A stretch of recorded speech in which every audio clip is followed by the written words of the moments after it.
The Sixth Crusade, the Crusade for Peace. In the history of the Crusades, not all Crusader leaders limited themselves to war. The Sixth Crusade was the first crusade in which a Christian emperor decided to break with a long tradition of cruelty and religious fanaticism and signed a peace agreement to gain control of Jerusalem. The name of the man who achieved such a feat was Frederick II of Germany, Emperor of the Holy Roman Empire. And this is the story of how that first peace agreement was reached in an era of violence. The fratricidal war of the Ayyubids.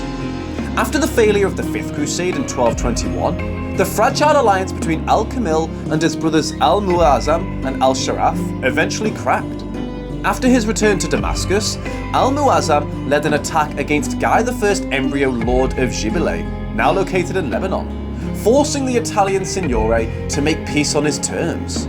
He took control of the Syrian cities of Ma'arat al-Numan and Salamiya and attacked his cousin Al-Nasir Khalij Arslan, Emir of Hama. Faced with this situation, Al-Kamil sent an army to the aid of his cousin and forced Al-Muazzam to stop his siege of Hama and surrender his other territorial conquests to him. Not content with his defeat, Al-Muazzam formed an alliance with Al-Muzaffar Ghazi, another of his brothers, Shah Jalal al-Din Mangberni, and Godfrey, a former general of Saladin, against his brother Al-Sharaf. This rebellion was suppressed by Al-Sharaf and Aleppi's forces.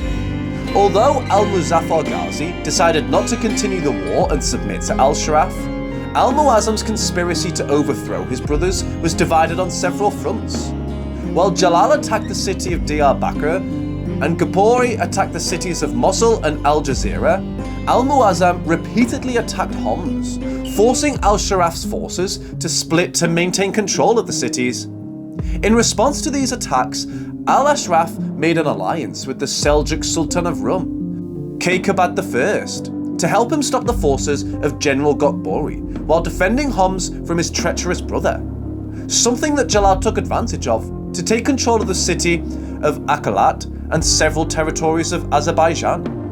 Finally, Al-Muazzam died on November 12, 1227 of natural causes.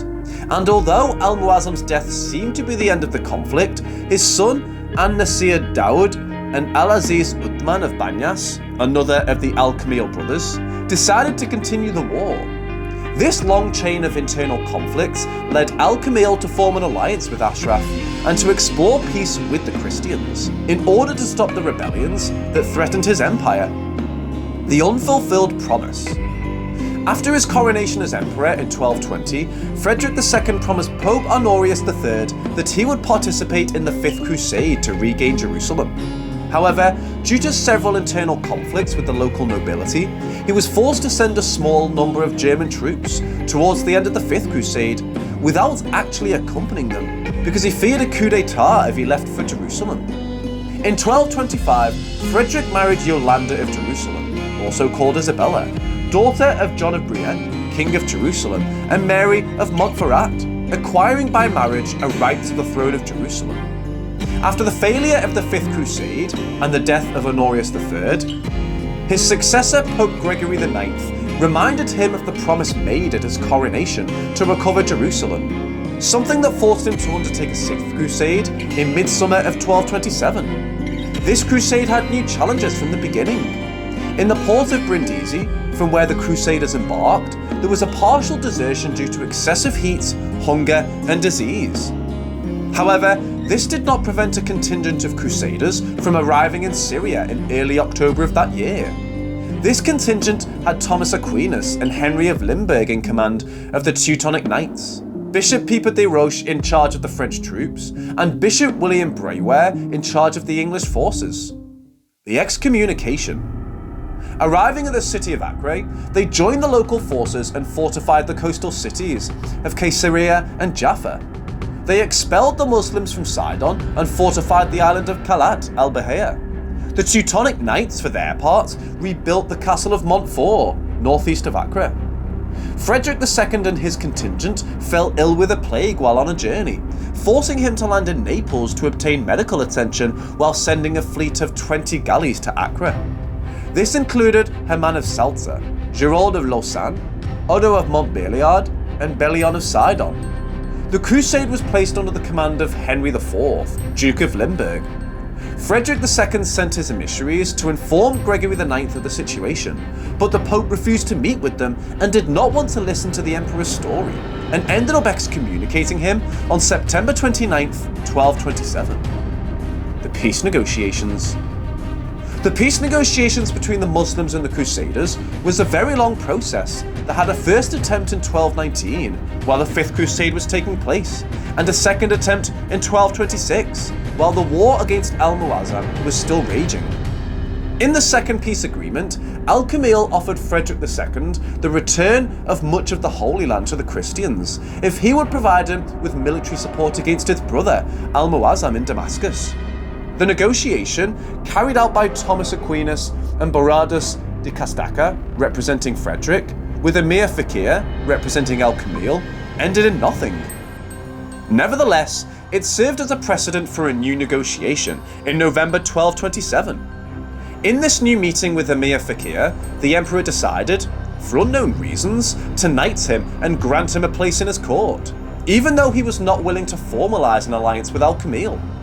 However, after learning that Al-Muazzam had died, in a letter sent by Thomas Aquinas, shortly after the Emir's departure, he decided to send Richard Filangieri, Marshal of Sicily, to Syria with 500 knights to augment the force already there, as he prepared to leave on June 28, 1228. The Treaty of Jaffa. After his arrival in Acre on September 7th of that year, Frederick II was warmly received by the Templars, Hospitallers and clergy, but was denied the kiss of peace because of his excommunication. After failing in a last attempt to reconcile with the Pope through emissaries, Frederick agreed to remove his name from the official orders, to lead the Crusaders who supported him despite the excommunication. This situation led him to accept the offer of Al-Kamil, who was unaware that Frederick had been excommunicated and had lost most of his Crusaders because of it. The treaty ended up being signed on February 18, 1229, and also involved a 10-year truce. English bishops Peter the Hermit and William Brewer witnesses to the signing. Unfortunately, no complete copy of the treaty has survived, either in Latin or Arabic. The Muslims retained control over the Temple Mount area of Jerusalem, the Al-Aqsa Mosque and the Dome of the Rock. The castles of Transjordan remained in Ayyubid hands. Frederick entered Jerusalem on March 17, 1229, and received the formal surrender of the city from the representatives of Al-Kamil. He went to the Church of the Holy Sepulchre the next day and placed the crown on his head. Thanks to the treaty, he also obtained Nazareth, part of the district of Sidon, Jaffa and Bethlehem, without having to fight alongside Al-Kamil and his many enemies. The aftermath. While Frederick was on crusade, the Pope had ordered the seizure of San Germano and Capua, two territories that belonged to Frederick II. This led the latter to leave Jerusalem and to engage in a new war to recover his territories threatened by the Pope and his allies in Europe. As for the Holy City, it was conquered by the Muslims in 1244, after the end of the truce, and would not return to Christian hands until 1917. However, Frederick had set a precedent. The Crusades could succeed, even without papal support or large armies, and be resolved by treaties, and from then on, European kings could carry out their own crusades. We hope that you have enjoyed this 6th video about the Crusades, and that you will join us in the bloody history of this conflict, which continues in the story of the 7th Crusade. Don't close the video yet. Before you go, please subscribe and leave us a like if you like the content. It will help us grow and continue to make much more content. Now, without further ado, we say goodbye.